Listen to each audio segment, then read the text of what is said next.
your book, you talk about love as if it were a business deal of some kind. Isn't the essence of love that it is above self-interest? Well, let me make it concrete for you. What would it mean to have love above self-interest? It would mean, for instance, that a husband would tell his wife, if he were moral, according to the conventional morality, that I am marrying you just for your own sake. I have no personal interest in it, but I am so unselfish that I am marrying you only for your own good. Well, should husbands and wives tally up? Would any woman like that?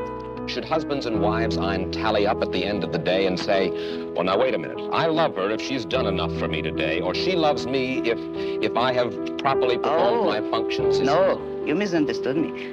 That is not how love should be treated. I agree with you that it should be treated like a business deal, but every business has to have its own terms and its own kind of currency. And in love, the currency is virtue. You love people not for what you do for them or what they do for you. You love them for the values, the virtues which they have achieved in their own character. You don't love causelessly. You don't love everybody indiscriminately. You love only those who deserve it. And then if a man is weak or a woman is weak, then he is beyond love? He certainly does not deserve it. He certainly is beyond. He can always correct it. Man has free will. If a man wants love, he should correct his weaknesses or his flaws, and he may deserve it. But he cannot expect the unearned, neither in love nor in money, neither in matter nor spirit. You have lived in our world, and you recognize the fallibility of human beings. There are very few of us, then, in this world, by your standards, who are worthy of love.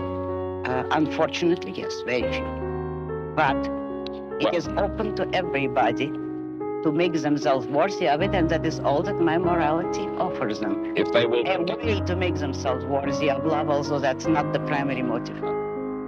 I would like to know just a little bit of your vital statistics. You have an accent which is... Russian.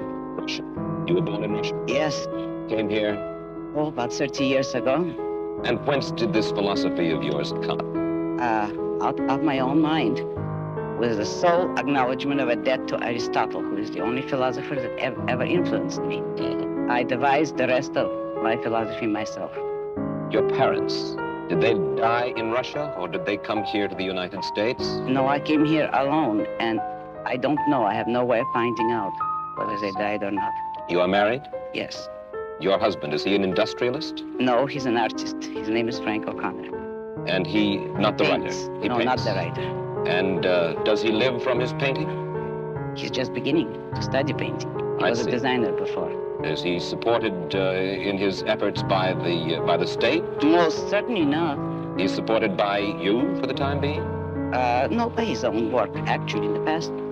Well, I know. By me, if necessary, but that isn't quite necessary. And there is no contradiction here, in that you help him. No, because you see, I am in love with him selfishly. It is to my own interest to help him if he ever needed it. I would not call that a sacrifice because I take selfish pleasure in it.